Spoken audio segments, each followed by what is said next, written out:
Oui, Cet oui, oui, oui. après-midi, je vais vous parler du discipulat, hein. Je ne sais pas si on a déjà inclus ce terme, ce mot dans le dictionnaire français. Avant, je sais que ce terme n'existait pas vraiment. Je ne sais pas si c'est déjà fait ou pas. En anglais, c'est discipleship, mais en français, nous utilisons très souvent le terme discipulat. Donc, la présentation méditative sera basée sur le discipulat. Et pourquoi discipulat? Parce que notre ordre de mission en tant qu'Église, notre responsabilité en tant qu'Église, en tant que dirigeant, que nous soyons laïcs, que nous soyons employés, donc notre mission est une seule et même mission, peu importe où nous nous trouvons, dans n'importe quel coin du monde, dans n'importe quelle partie du monde, nous pouvons nous trouver, nous avons tous la même mission. Et nous connaissons fort bien cette mission, la déclaration de mission qui est très souvent utilisée par l'Église, que nous utilisons très souvent, se trouve dans Matthieu 28, les versets 19 et 20. Un texte que nous connaissons par cœur et peut-être parfois nous avons, peut-être c'est à cause de cela aussi, nous le connaissons par cœur que nous pouvons avoir tendance à oublier notre raison d'être et notre mission. Et lorsque nous lisons ce texte, que je vais lire, relire avec vous, c'est aller, faites de toutes les nations des disciples, les baptisant au nom du Père, du Fils et du Saint-Esprit.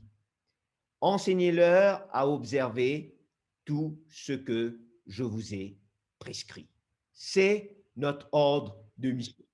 Mais très souvent, malheureusement, avec le temps, notre compréhension de ce verset a été un peu détournée ou a été un peu, comment dire, on est allé dans une certaine direction opposée de ce que ce verset voudrait vraiment nous dire, de ce que ce verset voudrait vraiment nous faire comprendre par rapport à la mission qui nous a été confiée. Donc, très souvent, lorsque nous lisons ce verset, notre compréhension s'arrête seulement au fait que, voilà, nous devons amener les gens à l'Église, faire des études bibliques avec ces personnes, baptiser ces personnes. Donc, on est content d'avoir tant de baptêmes. Et puis, on continue en cherchant d'autres personnes pour être baptisées à l'Église. Mais alors que lorsque nous nous plongeons dans l'exégèse de ce verset, de ces versets, lorsque nous analysons ces versets dans leur profondeur, nous allons voir que ces versets contiennent trois participes et un verbe principal. Trois participes et un verbe principal qui est au mode impératif. Nous connaissons bien en français, lorsque nous disons participe, d'ailleurs le mot participe, hein, le terme participe veut dire il y a une participation. Donc, ces trois participes sont ces trois termes au participe donc, sont là pour collaborer avec le verbe principal qui est lui au mode impératif. Et quand on parle d'impératif, on parle de donner un ordre, de commander, hein, de donner un ordre, de donner un commandement. Okay? Et lorsque nous regardons le verset, nous voyons que les verbes utilisés, aller, baptiser, enseigner, ce sont des participes. Alors que le verbe faire est au mode impératif. Ce qui voudrait dire que notre mission principale, c'est de faire. Faire quoi? Le verset nous dit faire des disciples. Et aller, baptiser, enseigner, ce sont des actions, ce sont des participes qui nous aident à pouvoir accomplir ce qui est le principal, c'est-à-dire de faire des disciples. L'emphase dans cette mission, c'est de faire des disciples. Mais comme je vous l'ai dit, malheureusement, nous avons eu tendance dans le passé et même aujourd'hui à nous focaliser particulièrement sur l'aspect quantitatif. Hein? Et très souvent, nous avons tendance à juger ou à donner un résultat après une évaluation d'une église, d'une fédération ou d'un district ou quoi que ce soit. Nous nous sommes seulement arrêtés à l'aspect quantitatif. S'il n'y a pas la quantité, donc ça veut dire que ça ne progresse pas. Et nous avons oublié cet aspect important qui est l'aspect qualitatif. Et comme je le dis toujours, la quantité ne peut pas amener la qualité. Mais par contre, quand il y a de la qualité, on peut et on devrait s'attendre à ce qu'il y ait aussi de la quantité.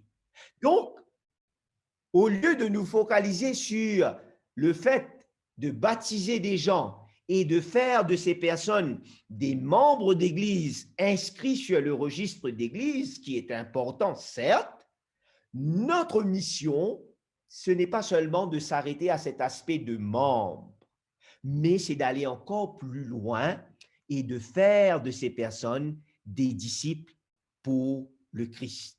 Et là, j'aimerais rapidement, parce que je n'ai pas beaucoup de temps, vous donner un peu quelques différences qu'il y a entre un membre et un disciple. Et à partir de ces différences, nous allons voir pourquoi pourquoi Jésus nous a bien précisé que notre ordre de mission, c'est de faire des disciples. Et dans le contexte de l'école du sabbat, dans le contexte de la classe, on dit que la classe de l'école du sabbat, c'est comme une petite église où le moniteur est le pasteur. Parce que dans cette classe, on prend soin des membres, on veille sur ceux qui sont absents, on s'enquiert, pourquoi la personne n'est pas venue, il y a un suivi. Donc, ça devrait commencer dans ce groupe de la classe de l'école du sabbat, qui est un petit groupe en termes de nombre de membres. Donc, pourquoi est-ce qu'il nous faut faire des disciples? Plusieurs raisons, parmi lesquelles il y a ces différences que je vous présente. Le membre, chers frères et sœurs, il a une connaissance intellectuelle. Par contre, le disciple, lui, il a une connaissance du cœur. Le membre, il est toujours dépendant du pasteur. Si le pasteur n'est pas là, les choses ne marchent pas, les choses ne bougent pas. Mais le disciple, oui, il a besoin du leadership du pasteur, mais il est impliqué dans le ministère. Le membre aime toujours être complimenté. Si on ne le complimente pas, il est vexé, il est blessé, et là, il boude. Mais le disciple, il est un sacrifice vivant. Peu importe ce qui se fait, peu importe ce qui se passe. Le membre, il donne une portion de ses finances tout simplement, alors que le disciple, lui, il donne sa vie au service. Le membre, il donne des requêtes de prière. S'il vous plaît, priez pour ceci, priez pour moi, etc. C'est bien, mais le disciple, il va plus loin. Il prend le temps de prier pour les autres. Le membre, il se laisse très souvent influencer par tous les vents de ce monde. Lorsque le vent souffle à l'ouest, il va vers l'ouest. Lorsque le vent souffle vers le sud, il va vers le sud. Le disciple, lui, il transforme le monde. C'est lui qui influence le monde. Le membre veut être au ciel, mais le disciple, il travaille pour que les autres soient au ciel. Et je continue rapidement pour terminer ces différences. Le membre, il lutte à grandir, mais le disciple, de par sa relation, de par son dévouement, de par son désir d'avancer, il se multiplie. Il est engagé dans le ministère. Le membre a besoin d'être motivé. Certes, c'est bien et il faut le faire. Mais le disciple dépasse ce niveau. Il motive aussi les autres. Le membre requiert toujours des visites. Mais le disciple, il prend le temps à visiter les autres. Le membre s'assied pour adorer. Mais le disciple est toujours dans l'humeur, dans l'atmosphère d'adoration. Le membre a tendance à toujours penser à lui-même, mais le disciple pense aux autres. Le membre est important, mais le disciple, lui, il est essentiel. chers frères et sœurs, alors que nous vivons des temps vraiment difficiles, des temps qui nous rappellent que Jésus est à la porte, que nous sommes à la veille de la fin de ce monde, de la fin du péché, le besoin pressant et urgent dont l'Église a aujourd'hui, c'est de changer notre manière de faire et notre manière de penser. Il faut, comme on dit en anglais, un shift in our paradigm. Shifter, changer notre manière de voir, notre manière de penser et notre manière de faire les choses. Et lorsque nous voulons aller dans cette direction, changer, shifter notre manière de faire, notre manière de penser, il y a 3 points majeurs que nous devrions tacler au niveau de l'Église. Et je le redis encore, l'école du sabbat est l'endroit, le forum le plus approprié pour pouvoir apporter ces changements. Parce que la classe de l'école du sabbat, c'est comme une église, mais en quantité diminuée, où nous pouvons échanger, où nous pouvons parler, où nous pouvons prendre des résolutions ensemble. 3 points majeurs à tacler. Premièrement, nous devons avoir une compréhension correcte du discipulat biblique. Donc, qu'est-ce que le discipulat biblique? Le discipulat biblique, c'est quoi? Il y a 3 choses. Il y a l'adoration. Ma vie personnelle, j'adore le Seigneur. Il y a la communion fraternelle où je suis en communion, en relation avec les autres qui ont la même foi que moi, qui ont le même objectif que moi, qui ont la même mission que moi. Et le 3e élément, c'est le témoignage, l'évangélisation, faire des disciples. Ces 3 éléments sont interdépendants. Ils dépendent les uns des autres. Premier point, quelle est la compréhension biblique que l'on a du discipulat, que j'ai du discipulat? Deuxièmement, le discipulat n'est pas seulement pour les nouveaux membres baptisés.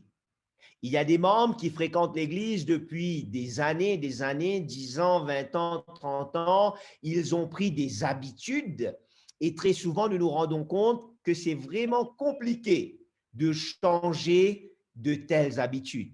Mais il faudrait utiliser les moyens, utiliser les techniques qu'il faudrait selon le contexte, selon les personnes, pour ramener ces personnes, pour amener ces membres qui sont là depuis X temps à comprendre que le discipulat n'est pas seulement pour les nouveaux membres. Parce que la congrégation doit être composée de disciples et non de personnes ayant un statut de membre uniquement. Lorsque l'on a seulement dans notre tête ou dans notre compréhension, je suis membre d'église, c'est bien là où je suis, l'église n'arrive pas à progresser. Je vous donne un simple exemple. Dans mon expérience pastorale au niveau des églises, j'ai rencontré des personnes, un exemple simple, j'ai rencontré des personnes qui ont une place fixe à l'église. OK? Le 4e banc, à l'extrémité du banc, c'est la place de la personne. Et je me suis même déjà retrouvé devant une situation où un invité est venu à l'église, la personne, l'invité ne sait pas que là, c'est la place de telle ou telle personne. L'invité s'est assis à cette place. Et lorsque le membre en question, celui qui a sa place, on va dire, à l'église, il arrive sans considérer que c'est un invité, c'est une nouvelle personne, etc. Ce membre dit carrément et froidement à cette personne, à cet invité, s'il vous plaît, veuillez sortir de là parce que c'est ma place où je m'assois chaque sabbat. Et il y a d'autres exemples où on voit des gens, des membres d'église, ils ont été tellement habitués à certaines pratiques, lorsqu'on veut leur enseigner ou bien lorsqu'on veut leur parler de choses nouvelles, ces personnes, ces membres disent, moi je rends ma dîme et j'ai le droit de faire ce que je pense, ce que j'ai eu l'habitude de faire, je vais le faire. Ce genre de raisonnement arrive parce que au sein de notre église, au sein de nos congrégations, ces personnes, malheureusement, sont restées en tant que membres. Et une congrégation qui est composée de personnes qui ont seulement le statut de membre sera une congrégation qui ne va pas pouvoir avancer. Ce sera une pierre d'achoppement, comme on le dit, aux nouveaux convertis qui sont des disciples. Premièrement, comprendre c'est quoi le discipulat biblique. Deuxièmement, le discipulat n'est pas seulement pour les nouveaux membres, mais pour tous les nouveaux baptisés, pardon, mais c'est pour toute la congrégation. Et le troisième point, le discipulat ne doit pas être un ministère additionnel. Hein? Ça ne doit pas être un ministère qu'on va ajouter parce que on nous dit qu'il faut faire des disciples, on ajoute un ministère. Non, c'est le ministère par excellence. C'est le ministère par excellence. Le discipulat est le ministère par excellence parce que c'est notre ordre de mission. Tous les ministères doivent tourner autour du discipulat. Le manuel d'Église précise que la raison d'être de l'Église, c'est de faire des disciples. C'est ça la raison d'être de notre Église, c'est de faire des disciples. Et lorsqu'on dit que la raison d'être de l'Église, c'est de faire des disciples, cela veut dire que nous devrions avoir un plan actif pour faire des disciples. Nous ne pouvons pas dire notre ordre de mission, c'est de faire des disciples, mais nous continuons à fonctionner comme nous avions eu toujours l'habitude de faire 10, 15, 20, 30 ans de cela. Ce n'est pas possible. Donc, nous devons avoir un plan bien défini, un plan actif au niveau du discipulat. Développer un plan actif pour des disciples est important, est nécessaire et vital parce que cette culture de faire des disciples doit être intentionnelle. Il ne faut pas que cela soit tout simplement une activité qu'on fait pendant une période de l'année et puis après on retourne au bon vieux temps, la bonne manière de faire. Non, la culture de faire des disciples doit être intentionnelle et doit être ancrée dans tout ce que l'Église fait. Un plan actif, chers frères et sœurs, est vital et primordial parce que faire des disciples devrait être au cœur de la grande commission et la raison d'être de l'Église. Et cela doit être affirmé au sein de chaque congrégation, au sein de chaque église locale. Ce que je partage avec vous, je l'ai reçu et je l'ai retravaillé lorsqu'on avait eu un sommet sur ce qu'on appelle Nurture and Retention à la conférence générale en 2019, où on a vu ensemble différents points concernant le discipulat. Et dans cette présentation, c'est montrer que faire des disciples, c'est le cœur de la commission, de la mission que Dieu nous a confiée. Et pour faire des disciples, il nous faut avoir un plan actif pour démontrer que nous sommes intentionnels en toutes choses. Et le master plan de l'Église, c'est quoi? Quel est le master plan habituel de l'Église? Quel est le plan sur lequel l'Église se base très souvent pour fonctionner? Le master plan de l'Église, malheureusement, très souvent, c'est quoi? Chaque département a son plan, OK? Chaque département vient après la nomination en début d'année avec un plan, chacun fait un plan et chaque département essaie d'accomplir ses objectifs indépendamment des autres. Et là, on est content de donner un rapport. Moi, j'ai fait ceci, ceci, cela. Moi, j'ai fait ceci, ceci, cela. Donc, finalement, qu'est-ce qui se passe? Le pasteur, lui, il devient un entraîneur, mais pas l'entraîneur d'une seule équipe, mais l'entraîneur de plusieurs équipes. Parce qu'il y a l'équipe de la communication, il y a l'équipe de l'école du sabbat, il y a l'équipe des ministères personnels, il y a l'équipe de la santé. Donc, il y a plusieurs petites équipes. Et imaginez-vous, un entraîneur qui a plusieurs équipes en même temps qui veulent jouer, c'est impossible. C'est l'échec. Déjà, avant même que le match ne commence, c'est l'échec. Alors que la Bible nous donne le master plan que nous devrions, en tant qu'Église, adopter. Quel est le master plan de la Bible? C'est d'avoir un seul plan de jeu. Et dans ce plan de jeu, chaque ministère accomplit son rôle. L'école du sabbat, nous savons les 4 objectifs de l'école du sabbat: communion fraternelle, étude de la Bible, participer à la mission mondiale.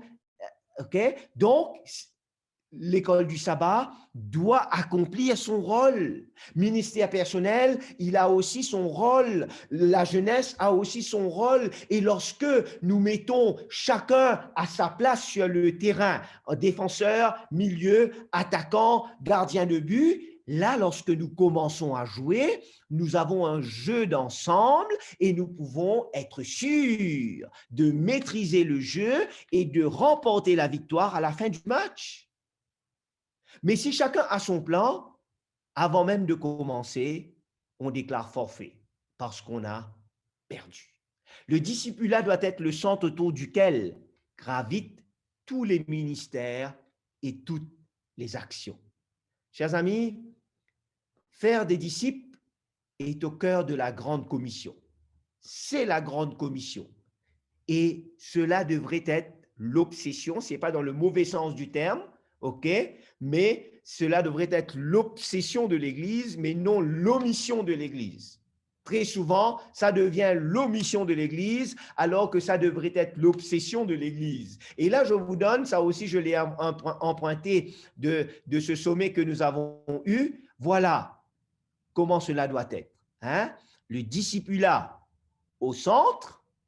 Le discipulat, c'est adorer, communier, témoigner. C'est un cycle qui se répète. Et tous les départements, bon, il y a des départements qui ne sont pas là, mais à cause de faute de place, mais tous les départements devraient graviter autour de ce qu'on appelle le discipulat. Et c'est ainsi qu'on pourra avancer. C'est ainsi qu'on pourra atteindre notre objectif.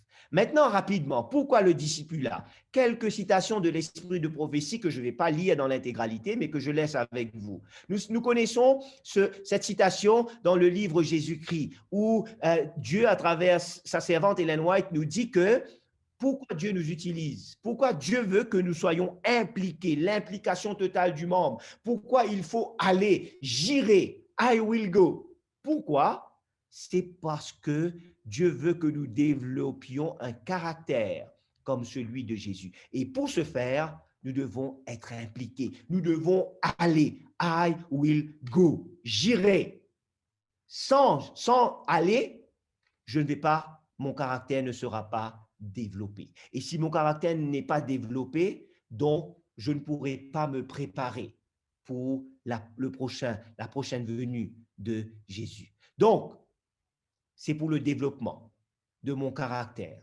Ellen White nous dit encore que le meilleur moyen de gagner, le meilleur moyen de résister au mal, c'est comment? C'est dans le service agressif. C'est dans l'implication. Pour développer un caractère, nous devons participer à l'œuvre de Dieu. Le livre Jésus-Christ nous le dit. Le livre Conquérant Pacifique nous dit l'Église est l'organisme désigné de Dieu pour le salut des hommes. Sa mission est de porter l'Évangile au monde. C'est ça notre mission. Mais si nous ne jouons pas, nous ne sommes pas dans la position où nous devrions être sur le terrain de jeu, nous n'allons pas réussir. Nous allons investir des sommes et des sommes, faire des grandes choses, mais à la fin de la journée, comme on le dit, donc rien ne sera accompli. Chers amis, la propagation de la vérité de l'Évangile n'est pas réservée à un groupe de pasteurs, mais c'est que tout le monde puisse s'impliquer. Et si nous ne sommes pas intentionnels en tant que dirigeants pour faire à ce que tout le monde soit impliqué, nous serons responsables devant le Seigneur. Parce que Dieu veut que nous nous développions et pour cela, nous devons nous impliquer. Nous devons y aller, faire des disciples, pas seulement des membres en termes de quantité. Que les pasteurs et les membres laïcs aillent ensemble dans les champs mûrs. Il y a une contribution, il y a une collaboration. Chaque vrai disciple prend naissance dans le royaume de Dieu comme missionnaire. Le livre Service chrétien. OK? Chaque vrai disciple. Ce qui veut dire qu'il y a aussi des faux disciples. Mais le vrai disciple, il est un missionnaire. Et pour que la personne devienne un disciple, je dois être intentionnel. Donc, cet après-midi, alors que nous entrons dans cette formation, alors que nous sommes dans cette formation, l'appel est lancé. Dieu veut que nous puissions accomplir la mission. Et quelle est cette mission? C'est de faire des disciples.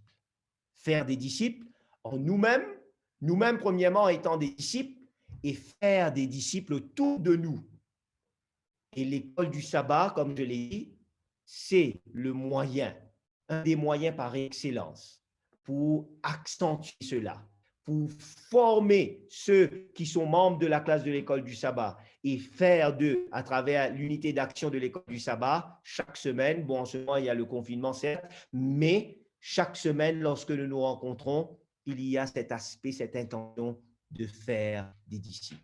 Donc, ma prière, mon souhait, c'est que nous puissions vraiment choisir d'aller dans cette direction. C'est que nous puissions choisir I will go where? Où est-ce que je vais? C'est aller dans la direction que Dieu met devant moi. En me laissant premièrement, en m'assurant que je suis moi-même un disciple de Jésus et en faisant des autres autour de moi des disciples au Christ. Donc, que Dieu nous aide à prendre cette direction et que cette formation soit comme un tremplin pour nous tous, pour que nous puissions voir l'importance de l'école du sabbat et exploiter ce moyen que Dieu nous a donné d'une manière vraiment au maximum, l'exploiter dans le bon sens au maximum, afin qu'à travers l'école du sabbat, que notre Église soit une Église remplie de disciples, mais pas seulement une Église remplie de membres. La quantité n'amène pas la qualité, mais la qualité, certainement, amènera la quantité avec elle lorsque nous sommes disciples pour Jésus. Que Dieu nous bénisse et que Dieu nous aide à aller dans cette perspective. Amen.